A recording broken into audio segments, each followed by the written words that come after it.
네, 수요일 이분들과 토크로 콱콱 채우는 시간 토크킹 시간입니다. 김재섭 국민의힘 부본갑 당협위원장, 장윤선 정치전문기자, 변희재 미디어시 대표님 나오셨습니다. 안녕하십니까? 네, 안녕하세요. 자, 폭우 얘기를 하지 않을 수가 없는데요. 세 분 비 피해 없었습니까? 네, 다행히 저희 도봉구는 큰 피해는 없었습니다. 예.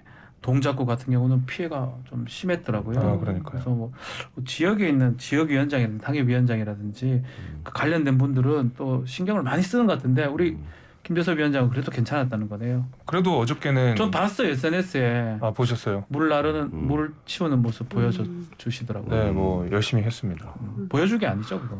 저는 실제로 힘을 쓰는 타입이라서 네, 힘이 좋고요. 네, 이럴 때 쓰려고 제가 이렇게 몸을 키워놨습니다. 네, 옷 뭐 대표님 어땠습니까? 저희 마포 쪽은 네. 별 문제는 없었는데 이 근처엔 동작동이 지금 담기니까 바로 이 동작이 난리가 났어요. 강변북로 쪽이 지금 상당히 어려워졌죠. 예. 장 기자님도 괜찮고요. 네, 무엇보다 인명 피해가 너무 많이 그렇죠. 나서 예. 다른 건 몰라도 21세기에 비가 와서 사람들이 사망하는 사태까지 갔다. 이건 사실상 인재이기 때문에 네.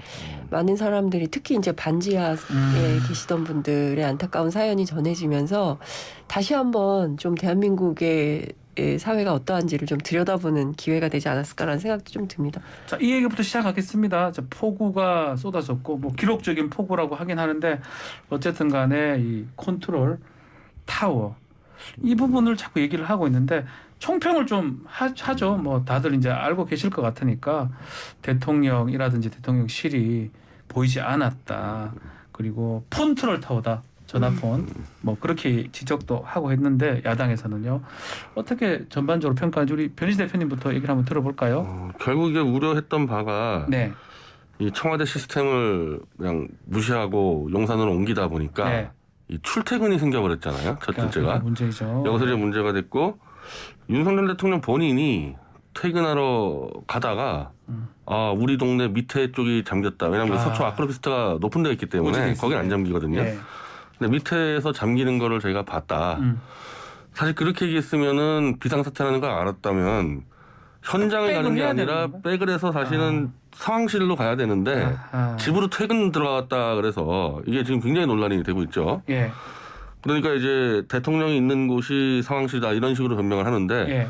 아니 상황실이라는 게 그거 하나 만드는데 한 몇 억 듭니다. 이 전체적으로 이제 전국을 다 연결시킨 네트워크에다가 그렇죠. 뭐 우리가 흔히 영화에서 보는 뭐 모니터들 뭐 한 몇십 개 되고 네. 그거를 만드는 이유가 있는데 집에서 전화하는 게 상황실이라 그러면 그거 뭐하러 만듭니까? 그래서 만약에 지금 현재는 이 정부청사에 있는 종합재난상황실로 가는 거 아닙니까? 그래서 거기 한덕수 총리는 있었잖아요. 그 시간에. 윤석열 대통령 퇴근하는 시간에 거기 있었는데 원칙적으로는 대통령 거기 어디 있어야 되냐면요. 청와대 안에 상황실이 있어요. 네. 그러니까 재난 상황실과 청와대 상황실이 달라요.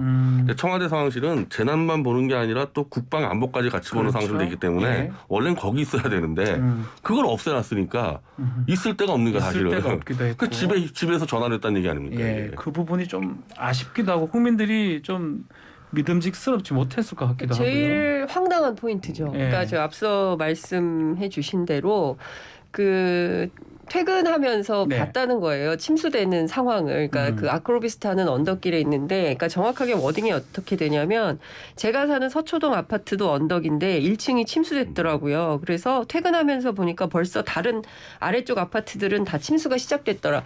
침수가 시작되는 걸 보면서 집으로 가신 거예요. 네. 그러니까 저는 여기서 제일 중요한 포인트는 내가 지금 대통령이라는 생각을 하고 있는 건가. 이런 공적 마인드가 있는 건가.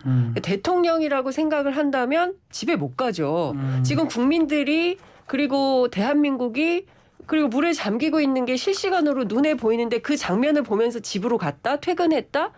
비 오니까 빨리 집에 가야지. 이거는 그냥 일반 회사원 마인드예요.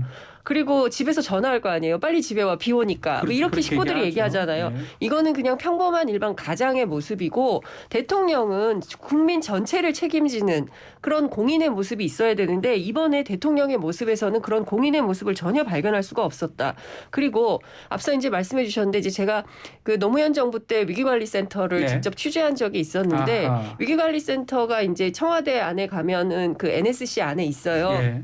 그 지하 벙커로 들어가면 실시간으로 대한민국의 영해, 영공, 그다음에 영토에서 무슨 일이 벌어지는지 다 볼 수 있습니다. 어제 윤건영 의원이 얘기했던 것처럼 전국의 시군구하고 이제 실시간으로 연결되는 대한민국 재난 컨트롤 타워가 그 안에 있어요.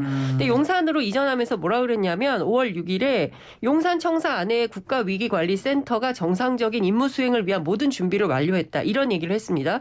그리고 5월 5일부터 24시간 풀 가동 중이다 얘기를 했어요. 네. 그러면 바로 가야죠. 아, 그러면 바로 용산으로 가서 침수되는 걸 눈에 봤으면 만들었으면 바로 네, 가서 바로 갔어야 된다? 상황을 컨트롤하고 위기 관리를 진두 지휘를 하는 어떤 총사령관으로서의 모습을 보여야 되는데 그 모습이 전혀 없었다. 이것은요. 국민 불안을 야기하는 거예요. 그러니까 노란 점퍼의 위력이라는 게 뭐냐면 아하. 그냥 다른 게 아니라 국민 여러분 안심하세요. 정부가 여러분들이 더 큰 위험이 닥치지 않게 우리가 대비하고 준비하고 염려하시지 않을 정도로 잘 대비를 하겠습니다. 그러니까 일단 막 물이 불어나고 막 이런 사람들이 걱정을 하잖아요. 그렇죠. 그러지 말라는 안심의 시그널인데 우리 예. 대통령 전혀 그게 없었다. 말씀하신 대로 재난 상황이 이런데 안보 위기에 우리 대통령 어디로 갈? 또 집으로 가? 그럼 어떻게 할 거냐라는 국민적 비판이 쏟아지고 있는 상황이 되는 겁니다. 김재수 위원장님 지금 뭐 한숨 쉬셨는 것 같은데. 예. 저요? 한숨. 아, 제가 잘못 들었군요. 제가. 예. 예. 아니 뭐 앞서 이제 지적해 주신 부분 중에 따가운 부분이 있습니다. 네. 그러니까 대통령의 위기 대응이라고 하는 것이 형식적인 것과 내용 면에서 양쪽이 다 균형 있게 두 개 다 돼야 잡혀져야 되는데. 예. 그 사실 국민들께서 안정감을 느끼시는 것이거든요. 그러니까 대통령께서 아무리 좋은 그 위기 관리를 하시고 네. 위기 대응을 하셨다 하더라도 그것이 다소 뭐 편안한 모습에서 연출이 됐다고 한다 그러면 국민들께서 느끼는 안정감이라는 게 떨어질 수 있죠. 이제 그런 면에서는 댁에서 그 위기 관리를 했다는 것 자체가 국민들이 어떻게 대통령이 위기를 하고 있는지 그 눈으로 볼 수가 없으니까 거기에 대해서는 당연히 비판을 저는 하실 수가 있다고 생각합니다. 예, 그거는 뭐 겸허 받아들이고 앞으로는 우리 국민들께 아무리 좋은 내용을 좋은 위기 관리를 한다 하더라도 네. 그 또 보여주는 그 이상이 뭔가 있어야 될 것 같아요. 그래서 그 부분에 대해서는 뭐 저 동의를 좀 하는 바이고요. 예. 근데 또 동시에 9시부터 3시까지 위기 관리를 했었던 타임 스케줄을 또 공개를 했거든요. 그 얘기를 그러니까 했습니다. 대통령실에서. 결코 예. 이제 대통령실에서 이것을 뭐 그냥 안일하게 놓고 있거나 내지는 그 집에 퇴근해서 한가하게 TV 보면서 하고 이게 절대 아니거든요. 그리고 그렇죠. 기본적으로 위기 관리 대응은 일선의 지자체장과 광역단체장에게 있습니다. 그리고 대통령은 원래 총괄하는 역할과 가장 중요한 것이 그 이후에 수해 복구를 어떤 식으로 할 거냐, 네. 예산을 어떻게 사용할 것이냐 훨씬 더 중요한 문제이기 때문에 이미 막 시간 단위로 물이 불어나고 위기 관리가 바뀌는 상황 속에서 자리를 이동하는 것도 사실은 큰 리스크가 될 수 있어요. 네. 앞서서 뭐 대통령에서 밝혔던 것처럼 의전 문제도 당연히 있을 수가 그렇죠. 있고 저만 해도 지역에서 그 구의원 시의원들을 간다고 하더라도 실무자들이 긴장하고 뭔가 세팅을 하게 됩니다. 그 네. 위기 관리 속에서도.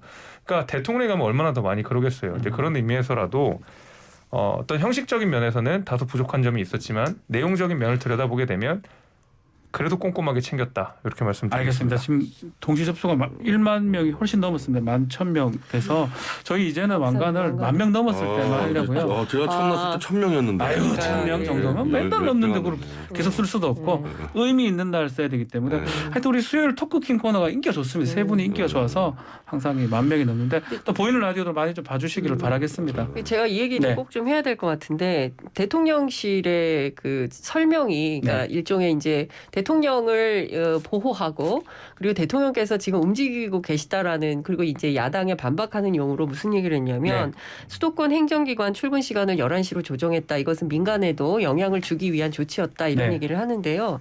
대통령은 퇴근해서 댁으로 가셨지만 수많은 수도권의 공무원들은 밤샘 근무하거나 비상근무를 했다는 사실이에요. 왜냐하면 비가 갑자기 그렇게 늘어나고 막 온 동네에서 민원 전화가 막 득달같이 오고 있는데 네. 퇴근할 수 없는 거거든요. 그러니까 일산 현장의 공무원들은 이렇게 일을 하고 있는데 그냥 뭐랄까 이게 그러니까 그 너무 거리가 먼 거예요. 그러니까 현장하고 컨트롤 타워와 지휘부가 사실 이런 상황을 알고 이런 얘기를 한 것이냐. 그것에 대한 논란도 너무 많이 있어서 저는 민생 현장을 방문한다고 했는데 마치 기생충 영화의 한 장면 같았어요. 그 창문을 이렇게 쭈그리고 앉아서 이렇게 보는 장면을 보면서 대통령께서 저는 많은 생각을 좀 했으면 좋겠다. 아마 그런 데 처음 가보셨을 거라고 저는 생각을 합니다. 대통령의 과거의 생애나 이력을 보면.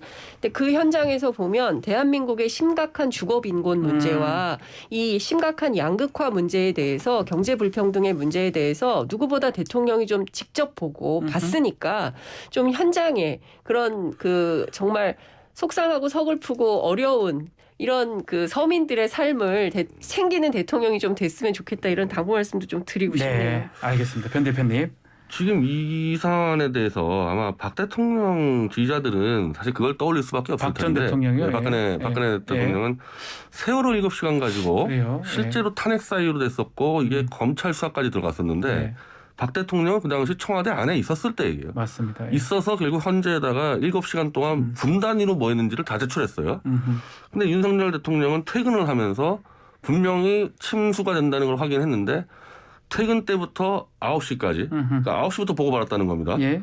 본인은 이미 침수되는 걸 봤는데 그러면은 그 퇴근 때부터 9시까지 뭐 했는지 본인이 확인했으면은 보고를 기다릴 게 아니라 본인이 지시를 하고 지휘를 해야 되는데 9시부터 보고받고 움직였다는 거 아닙니까? 그럼 저희 같은 사람들 입장에서는 그 2시간 반이나 3시간 정도 동안 뭐 했는지를 분단위로 밝히라고 요구를 해야 되는 거고 그리고 집에서 새벽 3시까지 뭐 지휘했다는 거 다 본인들 얘기지. 네. 만약에 헌법재판소 같은 데서 요구해버리면은 예컨대입니다. 이 분단을 내버려야 그러면은 청와대 안에 있으면 그 시스템이 있어요. 그렇죠. 근데 이건 자기 집이기 때문에 아무도 모르는 겁니다. 이분이 뭐 했는지를 네. 사실은. 그래서 결국 청와대 시스템을 파괴한 게 이 재난 상황에서 대처가 안 될 거라 아하. 얘기한 게 그대로 지금 우려가 현실화된 거죠. 지금 말씀하신 뭐 조지 부시 대통령이었나요? 9.11 때 그 분단위로 지금 뭐 했고 뭐 했고 이게 다 공개가 됐는데 그런 부분을 지금 얘기하시는 거죠. 지금 상황에서 알 수가 집에서는 없는 그게 거니까. 불가능하죠. 예. 청와대는 녹취라는 거 다 돼가지고 그렇죠. 그게 가능한데 실제로 기자들이 어제 네. 물었어요. 자택에 위기관리 대응 시스템이 마련돼 있냐라고 물었을 때 뭐라고 얘기했냐면 대통령실에서 사저에 어떤 시스템이 있는지 공개하기 어렵다. 실시간으로 보고받고 지시 내릴 수 있는 시스템을 충분히 갖추고 있다는 얘기냐? 거기에 대해서는 답변을 하지 않았습니다. 갖추고 있을 가능성이 적지 않을까요, 김재수 위원장님? 뭐 최소한 정도겠죠. 최소한밖에 없겠죠. 저도 뭐 충분히 예. 갖춰지진 않을 예. 거라고 생각을 하고, 그러니까 그 사실은 이제 지금 대통령실에서 위기 대응할 수 있는 시스템이 가장 잘 갖춰진 거는 맞죠. 근데 그 당연히 우리가 뭐 사저에 관저에서 그런 시스템을 다 하진 않았겠지만. 네. 그래서 제가 이제 말씀드린 부분이 이런 겁니다. 그러니까 똑같은 내용을 했더라도 그것이 대통령실에서 이루어졌다 그러면 이런 그렇죠. 논란이 안 일어났을 텐데. 그러니까요. 그게 또 아무래도 댁에서 일어난 일이다 자택에 보니까 가다가 예. 이런 논란이 일어나는데 좀 이런 것들은 좀 우리도 신경을 쓸 필요가 좀 있죠.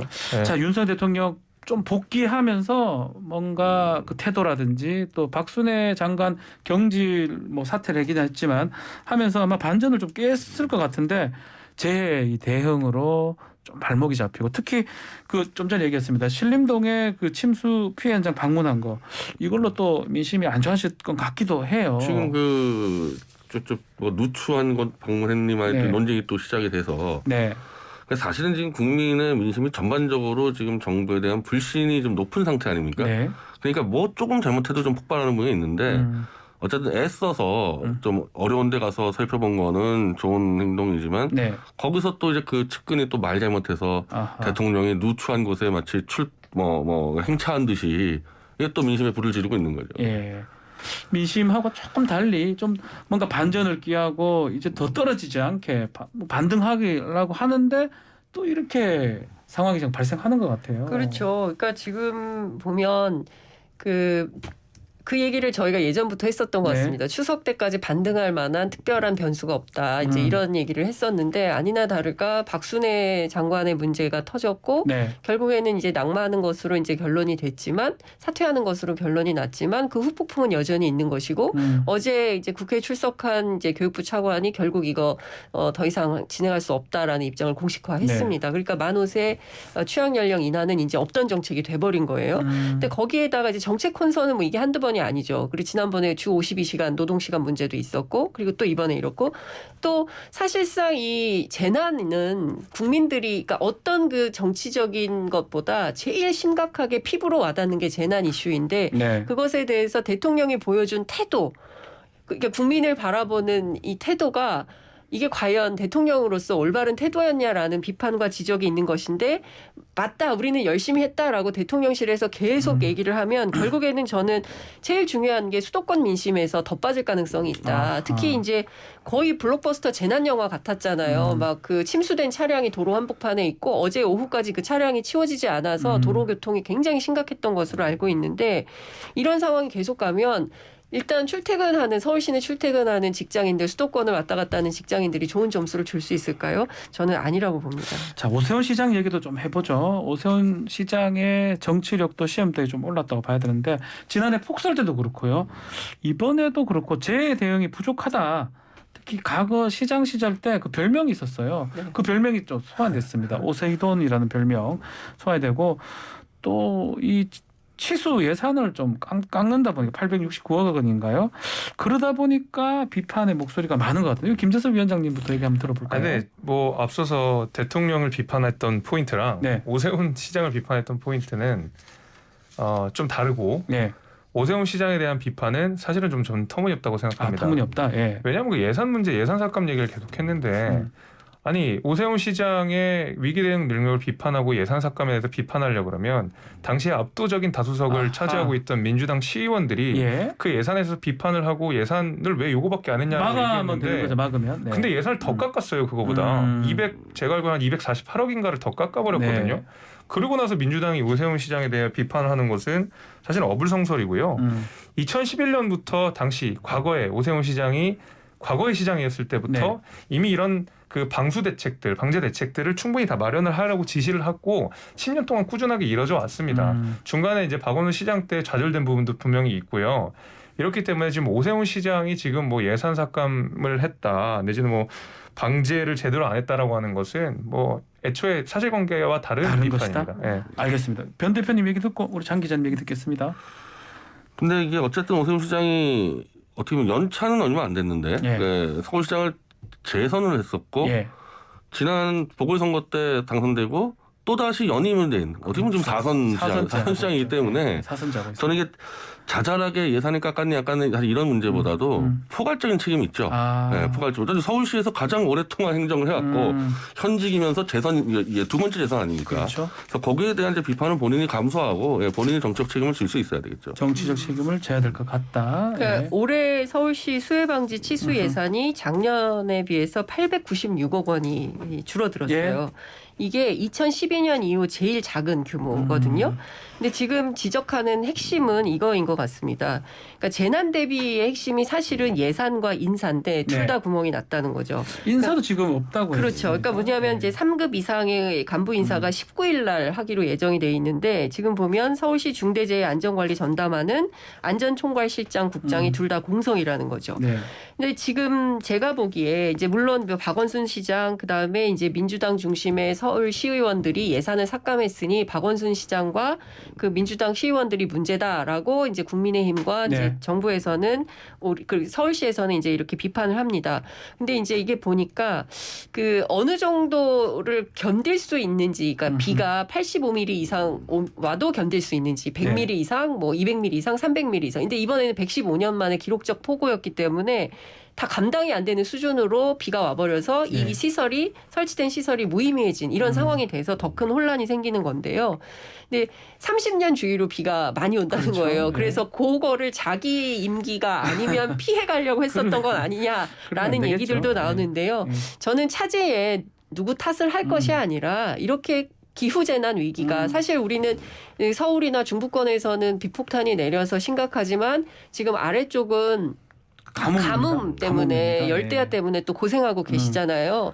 그렇기 때문에 이 기후재난의 위기를 어떻게 슬기롭게 극복할 것인가에 대한 정치적 대안이 좀 나와야 될 것 같습니다. 거기에 대해서는 제가 말씀을 드릴 수가 네, 있는데요. 위원장님. 예. 그러니까 뭐 정치적 책임을 진다라고 했을 때 그러니까 예방을 제대로 안 했다라든지 사후 관리를 제대로 안 했다라고 하면 정치적 책임의 소재가 있을 텐데요. 네.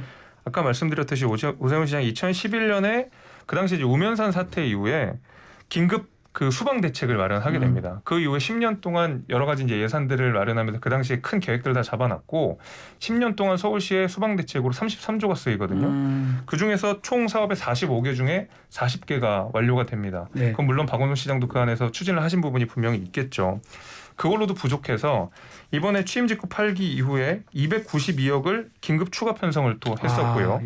예. 재난관리기금이나 예비비도 적극적으로 쓰겠다고 이미 발표를 했습니다. 그러니까 예방이나 사후대책 면에서도 오세훈 시장 지금 할 수 있는 일을 다 하고 있는 거예요. 그러나 그 계획이라는 것이 지금 시간당 130mm씩 오는 것을 예측하지 못했고 대개 85mm 1시간당 100mm짜리를 만들어놨기 때문에 그 예상치를 초과해서 나오는 문제지 이걸 일반화시켜서 비판할 것은 아니라고 생각합니다. 알겠습니다. 자, 민주당 이야기 또 국민의힘 지금 비대위 이야기도 해야 되니까요. 민주당 이야기도 좀 해보겠습니다. 전당대회가 흥행이 안 되고 있어요. 뭐 어대명에서 학대명으로 확실히 대표는 이재명 아니냐 이 얘기 나오는데 다만 뭐 노루각수 이런 게 또 얘기가 나오고 있는데 좀 전체적으로 어떻게 보고 계십니까? 뭐 저도 별 관심 없을 정도로 네. 야당 전당대회가 예. 그 야당의 이 본연의 역할인 정부 여당에 대한 견제 네. 혹은 아니면 더 과감하게 교체까지 얘기하는 이런 그래서 누가 어느 당 대표가 더 정말 윤석열 정부를 잘 견제하고 잘 견인하고 그리고 정권 교체 비전 보여주나 이런 거 싸움을 해야 되는데 네. 진짜면 제 기억에도 이재명과 나머지의 싸움밖에 기억이 안 날 정도로 기억이 안 나죠. 예. 그냥 나머지는 관심이 없는 거죠. 그리고 예. 실제로 이재명 씨가 지금 뭐 70몇 %씩 뭐 압도해 버리니까. 네. 그래서 그냥 예상대로 이렇게 가는구나 하면서 야당의 그 누릴 수 있는 프리미엄. 사실은 야당은 뭐 입밖에 없거든요. 다른 게 뭐 입밖에 뭐 없다. 아무것도 예. 없지 않습니까? 예. 그러면 이제 비판하는 거. 예, 이걸 예. 비판하면서 막 이게 올라왔어야 되는데 예. 더군다나 지금 정부가 이제 굉장히 이제 비판을 많이 받고 있으니까 그렇죠. 국민들에게 그걸 다 놓치고 뭐 그냥 이재명과의 싸움 하다가 이재명 씨가 그냥 대충 당권 잡아도 야 이렇게 해가지고 이재명 씨가 잡아봐야 또 야당이 존재감이 있을까 할 정도로 어떻게 보면 야당의 위기라고 볼 수 있을 정도로 아하. 무관심이 돼버린 거예요. 그렇죠. 그 당원 80조 이제 이재명 그 의원 수사 관련해서 이 기소되면 뭐 당원권 정지시킨다. 이 부분 개정이 또 논란이 조금 되는 건 사실인 것 같아요. 그 부분도 말씀 주십시오. 네, 실제로 그 이재명 의원에게 이제 사법적 문제가 생겼을 네. 때 이것을 방어하기 위한 거 아니냐라고 해서 민주당 쪽 제가 취재를 해보니까 꼭 그렇지만은 않다라는 이야기를 하고 있긴 합니다. 그러니까 예. 전준희 관계자들 얘기를 좀 들어보면 사실 그 여당 때하고 야당 때가 다르다. 그리고 이제 야당 정치인을 하게 되면 이미 벌써 전직 장관들 뭐 국회의원들 해서 이제 소가 제기된 사건들이 20여 건이 넘기 때문에 네. 이분들에 대한 그 보호를 위해서 기소만 가지고 판단하기는 좀 어렵기 때문에 그걸 조금 더 느슨하게 하는 방안으로 가야 된다 이런 주장을 하고 있고요. 네. 그거에 대해서 이제 박용진 의원 같은 경우에는 아니 고무줄도 아니고 야당 때는 이렇게 했다가 여당 때는 이렇게 하는 그야말로 내로남불 비판을 우리가 받을 수 있는 거 아니냐. 그래서 사당화 논란도 있는 것이다. 그러니까 원칙대로 해야 된다 이런 주장을 하는 것 같습니다. 그러니까 네. 이것뿐만 아니라 이제 민형배 의원의 복당 문제와 관련해서도 이제 입장이 갈리는 것이고요. 그렇죠. 그러니까 여러 가지로 지금 보면 그 이재명 방탄용이냐 아니냐 뭐 이걸 가지고 그 갑론을박을 상당히 벌이고 있는데요.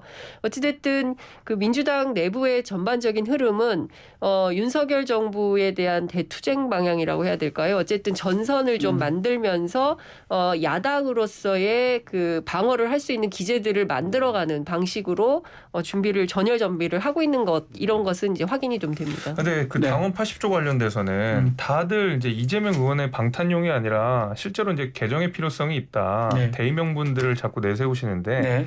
근데 이재명 의원이 지금 후보로 출마하고 사실상 대표가 되는 것이 거의 확실해 보이는 상황 속에서 누가 봐도 이재명 의원을 위해 고치는 걸로 저는 들리거든요. 네. 근데 그게 아니라 그러면 적어도 이번 그 전당대회에 나오는 그 대표 후보자들에게는 적용하지 않는다 이번만큼은 라고 차라리, 얘기를 하면 사실 그 논란에서 비껴갈 수 있어요. 근데 그런 제도적 장치를 전혀 하지 않고 그냥 이거는 필요하니까 합시다. 이재명 의원도 그 안에 포함됩니다. 라고 하면 그걸 누가 믿겠어요.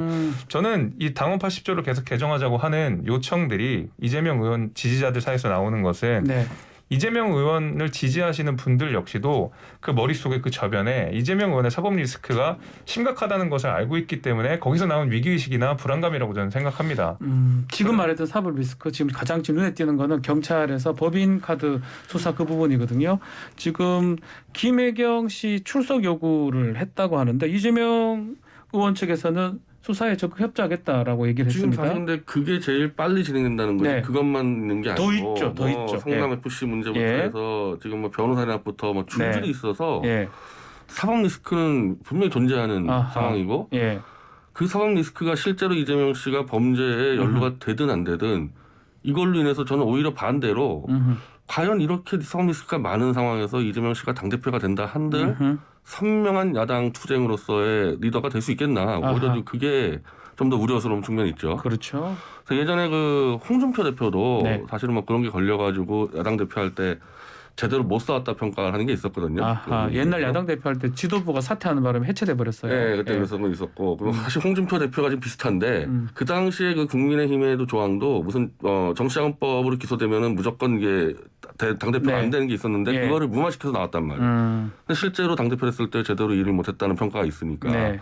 이재명 대표의 사법 리스크는 정치적 탄압 플러스 야당이 잘못하면은 투쟁 야당으로서의 선명성도 이럴 수도 있는 좀 굉장히 여러 가지 위기가 있어요 지금. 야당에. 위기도 야당도 쉽지는 않을 것이다. 앞으로 대표가 된다고 하더라도. 알겠습니다. 뭐 더 하실 말씀이 있으신 건가요?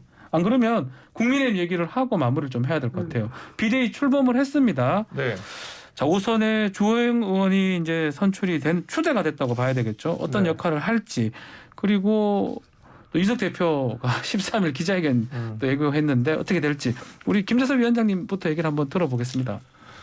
이준석 대표가 가처분 신청한다 네. 얘기를 했고 그럼에도 불구하고 하냐 마냐 뭐 이렇게 전국위까지 열려서 비대위까지 떴는데 가처분 네. 신청 하냐 마냐 하니까 직접 SNS에 못을 박았죠. 네. 가처분 신청한다. 한다. 신당 네. 창당 안 한다. 네. 네. 근데 이준석 대표는 여기 이제 정치적 사활을 걸은 것이죠. 네. 그러니까 만약에 이게 가처분 신청이 인용되면 정부와 여당에는 엄청난 큰 타격입니다. 이거는 전국 만약에 소용돌이가 그렇게 되는 거죠. 그러니까 만약에 되지 않는다고 하면 이준석 대표에게 큰 타격이 올 것이고요. 네. 그러니까 누가 봐도 데스 게임을 하게 되는 건데 이 정도로 이준석 대표가 말 그대로 정치적 사활을 걸고 나서 이렇게 싸움을 거는 것이면 확실히 싸워보겠다라는 거죠. 본인의 의지를 불살르고 있는 것이고 메시지 하나하나가 지금 굉장히 날이 서 있잖아요. 네. 이준석 대표는 이 지금까지의 절차들에 대해서 부당함을 아주 강하게 13일날 호소할 거라고 저는 생각이 됩니다. 박민영 대변인이 청년 비서관으로 지금 대통령실 가기로 했고요. 지금 좀 전에 나온 소식입니다. 네. 또 우리 저희 나경원 전 의원 인터뷰 과정에서는 주호영 위원장이 이준석 대표 설득할 거다. 또 이렇게 얘기를 하긴 하던데요. 아니 그 이준석 대표를 설득할 수 있었으면 여기까지 오기 전에 설득했겠죠. 이미 그 루비콘강을 건넌 상황에서 예. 어떻게 설득하겠어요. 네. 박민정 비서관은 어떻게 보십니까? 가신 거. 본인의 선택이죠. 그것은. 네, 제가 뭐 왈가왈부할 일은 아니고. 네. 네. 알겠습니다. 자, 변희 대표님. 그럼 네. 이제 박민영 청년 비서관을 통해서 이준석 대표를 설득하겠다 뭐 그런 포석일 저는 수도 그럴 수도 있겠는데 있다고 보는데. 예. 모양새가 굉장히 안 좋아 보입니다. 그 여당 내에서 네. 야당 인사 같이 비판을 하면서 청와대 바로 이렇게 들어가서 지금 안 그래도 이준석 대표하고 지금 충돌하는 과정에서 누가 봐도 모양새가 안 좋네. 아, 그래요? 그러니까 자꾸 이 문제들을 솔직히 국민의힘 전체가 다 너무 꼼수에 꼼수로 계속 풀어서 이제 여기까지 들어가는구나. 그래서 그러다 보니까 좀 이준석 대표가 약간 명분을 주게 되는 그리고 자꾸 이제 이 힘이 쏠리는 네. 악순환이 반복되는 것 같습니다. 청년 비서가 아니고 청년 대변인으로 간다고 예, 지금 나왔습니다. 예, 뭐 그거나 뭐 비슷하긴 한데요. 그러면 이제 그분은 정부에서 이제 대통령을 비판해야 되겠네요. 그렇죠. 청년 대변인인데. 네. 근데 제가 조금 워딩을 보니까 이렇더라고요.